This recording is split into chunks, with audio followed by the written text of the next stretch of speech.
Pessoal, parece que tá sobrando tempo pro pessoal lá, viu, em Brasília. No dia 2 de abril, me parece, o deputado federal do PSL, Júnior Bozella, apresentou um projeto de lei, chamado PL 1577, que visa criminalizar jogos violentos no Brasil, jogos eletrônicos violentos.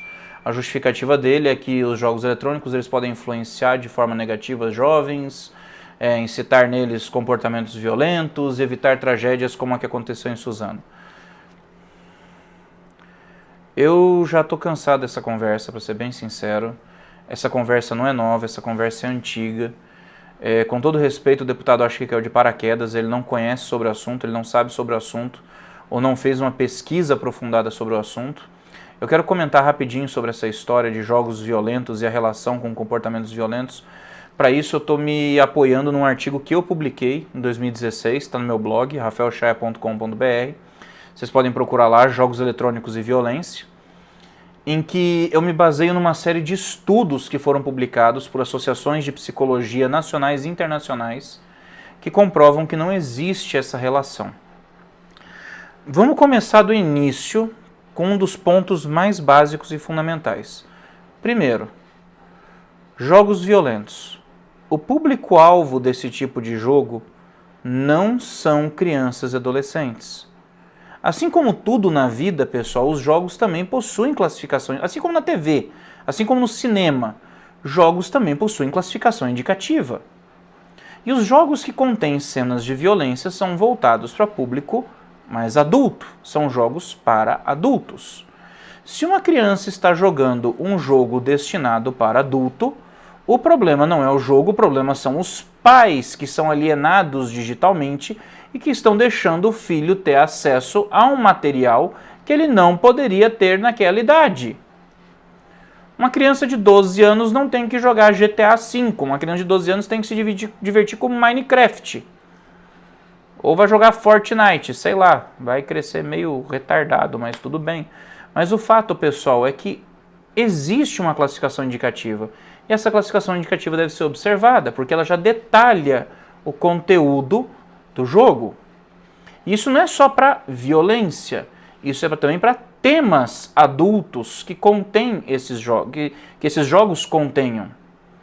Então, jogos que tratam, por exemplo, de questões psicológicas, jogos que tratam de questão de uso de bebidas, jogos que tratam de consumo de drogas. Isso tudo precisa ser classificado por lei no Brasil e crianças e adolescentes não podem ter acesso a isso. Ponto, já superamos a primeira parte. Agora vamos dizer que mesmo assim, mas ninguém obedece classificação indicativa. Tudo bem. Eu vou me apoiar em alguns dados, eu não vou falar tudo de cabeça não, eu vou trazer para vocês as informações para que vocês possam pesquisar depois. Todas as informações estão disponíveis no meu artigo, eu vou deixar o link aqui na descrição do vídeo, tá, pessoal? A primeira pesquisa foi desenvolvida pela American Psychological Association, tá? Que ela definiu o seguinte, que quem fica na frente de um videogame, jogando 10 horas ou mais por dia, pode sim desenvolver comportamentos agressivos. Aí você fala, opa, então ele tem razão. Não, ele não tem. Porque quando você pega os dados de criminalidade envolvendo jovens e adolescentes de 94 a 2010... o número de crimes praticados por jovens e adolescentes caiu pela metade. Enquanto o tempo de videogame para esses jovens e adolescentes aumentou no mesmo período. Ou seja, se videogame gera agressividade e leva à prática de crimes, esse número teria que ter aumentado nesse período de 20 anos, não diminuído. Além do mais, outro resultado apontado nesse estudo, e eu vou ler para vocês, é que, abre aspas, ainda não há pesquisas suficientes que concluam que jogos eletrônicos causam violência. Para chegar a qualquer conclusão se um jogo de tiro em primeira pessoa irá aumentar as chances de alguém atirar em outras pessoas na vida real, são necessários ainda mais estudos. E sabe quanto tempo levou para a APA, a American Psychological Association, chegar a essa conclusão? Levou 20 anos. 20 anos e os caras não conseguem chegar a uma conclusão. E sabe por quê? Porque o ser humano, pessoal, ele não é um ser binário. Ele não vai simplesmente receber um estímulo e reagir de acordo com aquele estímulo. Ele vai reagir com aquele estímulo de acordo com outros elementos externos que compõem a sua persona. Então, jogos violentos podem influenciar comportamentos violentos? Podem, em conjunto com outros elementos pessoais, como uma família desestruturada, como o uso de drogas, como uma doença mental ou um desvio de personalidade grave, uma esquizofrenia paranoide, por exemplo. Então é preciso uma série de fatores para que haja, de fato, a imputação da responsabilidade aos jogos eletrônicos como um catalisador de comportamentos violentos. Eles podem auxiliar, e sabe o que é o mais engraçado? Podem auxiliar num comportamento violento tanto quanto uma música, um filme, um seriado, uma novela, um livro, que também funcionam como elementos catalisadores de comportamentos violentos se houver esses outros elementos externos que influenciam. Um dos casos mais famosos de tiroteio nos Estados Unidos, que foi o massacre de Columbine. Os atiradores se inspiraram, em parte, nas vestimentas e nos equipamentos carregados pelo filme Matrix. Quer dizer, o filme inspirou os dois. E aí? Você vai proibir filme por causa disso? Não faz o menor sentido. Peter Lucas, professor da New York University, isso ainda na década de 90, realizou uma pesquisa que apontava as causas, da violência na adolescência. E ele levantou 3 aspectos fundamentais que eu vou ler para vocês aqui. Violência que emana do ambiente doméstico quando as famílias são forçadas a viver na miséria como resultado de alterações demográficas em grande escala, migração ou discriminação étnica ou racial. Existência de más condições para a criação dos filhos quando as crianças são repetidamente expostas à violência doméstica ou quando os próprios filhos são vítimas de abuso ou violência doméstica e familiar. E a violência também pode infiltrar-se nas escolas quando a comunidade se desintegra, quando a reestruturação deixa um vácuo no seu rastro, quando as crianças carecem de modelos pró-sociais, para tomar como exemplo, em função do longo tempo de desemprego e de pouca perspectiva de um futuro estável e produtivo. Ou seja, estes elementos, esses aqui são alguns elementos que podem funcionar como base para despertar um comportamento violento estimulado por um catalisador externo, que pode ser um jogo eletrônico, como também pode ser um filme, como pode ser uma música, como pode ser um livro. A questão não é o catalisador, a questão é a substância, a base explosiva que se constrói embaixo de um jovem sem estrutura familiar, sem valores, sem perspectivas. Alguém que tem aí uma total e completa falta de perspectiva com relação ao futuro, por exemplo. No mesmo artigo, Peter Lucas ele fala o seguinte, vou abrir aqui aspas para vocês, tá? O ser humano não é uma máquina que age binariamente, condicionado por estímulos e respostas. Antes, ele se apropria das informações, dos estímulos, significando-os e ressignificando-os à luz de sua história biográfica, cultural e social.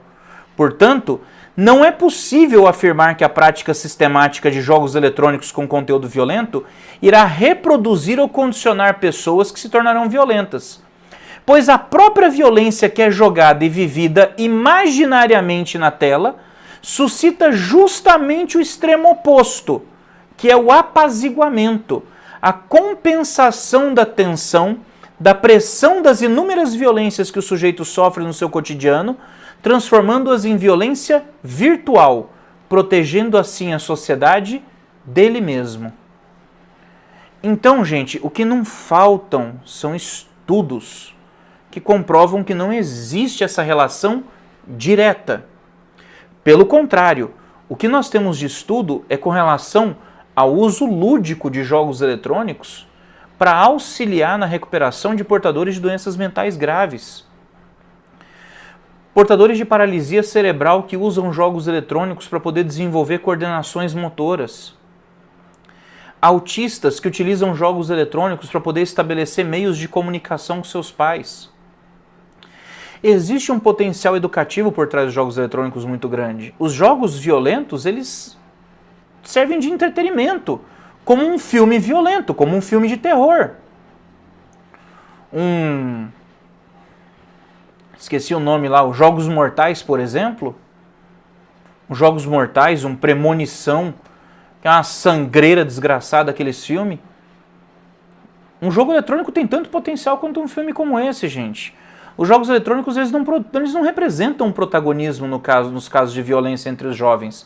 Eles podem ser um catalisador entre outras dezenas de outros catalisadores no mercado. Eles não são os protagonistas nesse caso. Então aqui, pessoal, posso colocar aqui ainda nas palavras do autor agora, o Retondar, que publicou um outro estudo na Revista Brasileira de Ciências do Esporte. A prática regular de jogos eletrônicos, cujo enredo seja violência, não irá produzir de maneira mecânica e automática um sujeito motivado para a prática da violência. Mas antes, tal vivência, na medida em que começa a se inscrever como um dado significativo na vida do sujeito, poderá reforçar determinadas condições e marcas bibliográficas que foram inscritas nele ao longo de um processo de sua formação e de constituição de sua personalidade. Ou seja, o primeiro lugar de socialização de uma criança é a sua família. Ele precisa ter uma base familiar. Depois disso, ele vai buscar outros núcleos de amizade na escola, entre os seus vizinhos, os seus outros amigos. E isso vai dando o cabedal de valores que ele precisa para ir discernindo o certo do errado. Alguém que cresça sem um referencial moral, sem um referencial estrutural mínimo, muitas vezes, não é sempre, tá? Porque tem exceção, mas muitas vezes cresce sem uma perspectiva, cresce sem enxergar a linha tênue do real por imaginário, cria uma realidade distinta na sua mentalidade, na qual ele pode ser celebrado ou homenageado por algo estúpido que ele vai fazer. E aí as pessoas vão lá e falam assim, mas ele jogava tal jogo, a culpa é do jogo. Não é culpa do jogo, gente. Verifiquem o histórico dessas pessoas que cometem esses atentados. O próprio caso de Suzano.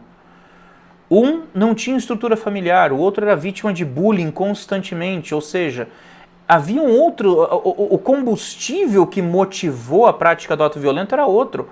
O fato do cara jogar um jogo eletrônico ou não é um mero catalisador que poderia ter sido substituído por qualquer outra coisa, senhores. A proximidade dos pais colabora que os filhos evitem comportamentos antissociais, compulsivos e violentos decorrentes do uso excessivo de jogos eletrônicos. E aqui entra um último conselho, que é uma coisa que não dá para abrir mão. O jogo eletrônico é responsável pela violência? Não é. Mas pai e mãe não podem ser alienado digital para deixar o filho jogando também o que quiser. A presença dos pais é importante para acompanhar o que o filho faz no videogame. E não só no videogame, mas o que o filho anda fazendo no computador também. Os filhos menores precisam ser acompanhados, porque o que não falta é influência ruim. Com relação aos jogos, pode jogar com tranquilidade, mas jogar jogos que sejam compatíveis com a sua classificação indicativa. Você não deixa seu filho ir no cinema assistir um filme de 18 anos se ele tiver 12. Por que você vai deixar ele jogar um jogo de 18 anos se ele tem 12? E o mesmo vale para conteúdos que são transmitidos no YouTube, em streams como a Twitch ou o Mixer, por exemplo. Você não vai deixar ele assistir isso. Então os pais precisam acompanhar, porque qualquer coisa em excesso vai fazer mal. Agora, com relação ao projeto de lei desse deputado, com todo respeito, ele não sabe o que ele está falando. Ele não sabe o que ele está falando. Tá? Ele vai atacar uma indústria que tem crescido muito no Brasil, gera empregos, gera divisas, por uma questão que aparentemente ele não pesquisou. E é uma coisa que é antiga, viu?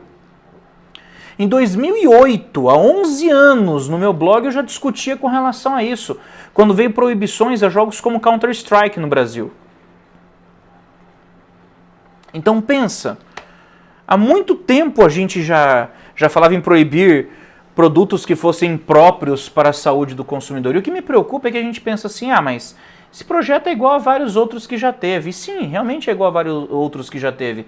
Se você pesquisar no Jus Brasil, projetos de lei aí envolvendo crimes violentos, eles devem ser o 7º ou 8º. Tem projeto do MDB, tem projeto do DEM, na época que era PFL ainda, tem projeto do PT, tem de tudo quanto é artigo. Tem de tudo quanto é partido, aliás. O que me causa um pouco de temor com relação a esse projeto em particular é que ele foi inserido dentro de um outro projeto de lei que fala sobre combate à disseminação de conteúdos violentos. E aí é muito mais fácil você aprovar um projeto assim do que você aprovar um projeto que proíbe jogos. E se esse projeto que fala aí de disseminação de conteúdo violento passar com esse cavalo de Troia, você pode ter certeza que a gente vai ter um problema na indústria nacional de jogos. Uma coisa que não tem absolutamente nada a ver. Tá? Não estou só defendendo o jogo não, tá, gente? Até porque eu gosto de dar uma jogadinha, eu gosto de dar jogar umas partidas. Eu não gosto de jogo violento. Tentei jogar GTA, achei uma porcaria. Pode soltar o hate nos comentários. Eu não gosto de jogo violento, eu não gosto de Mortal Kombat, eu não gosto de GTA, não gosto. Eu gosto de RPG, gosto de jogo de fantasia. São as coisas que eu gosto. Gosto de um Destiny, jogo ali uns Super Lucky Tale da vida, que é um esquilinho feliz, gosto do meu Mario Bros. Mas o lance não é o jogo em si, pessoal. O lance é a ineficácia da medida. Pensa você movimentar toda a máquina do legislativo para aprovar uma lei que não vai produzir efeito prático nenhum no seu objeto, que é o combate da violência entre jovens e adolescentes. É uma lei absolutamente ineficaz. É uma lei ineficaz do seu cerne. Então não é só uma questão de defender a indústria de jogos, não, mas é uma questão de atacar a ineficácia desse diploma que está gastando dinheiro público para não produzir resultado nenhum. Então vamos pesquisar sobre o assunto, pessoal. Vamos pesquisar sobre o assunto, não vamos ficar tirando projeto de lei da cartola, não. Tá? Vamos fazer uma leitura séria com relação aos estudos que já foram publicados em universidades, universidades bem, digo assim... Vocês entenderam, já cansei, vai. Pessoal, tira os projetos da cartola que acaba com a minha paciência.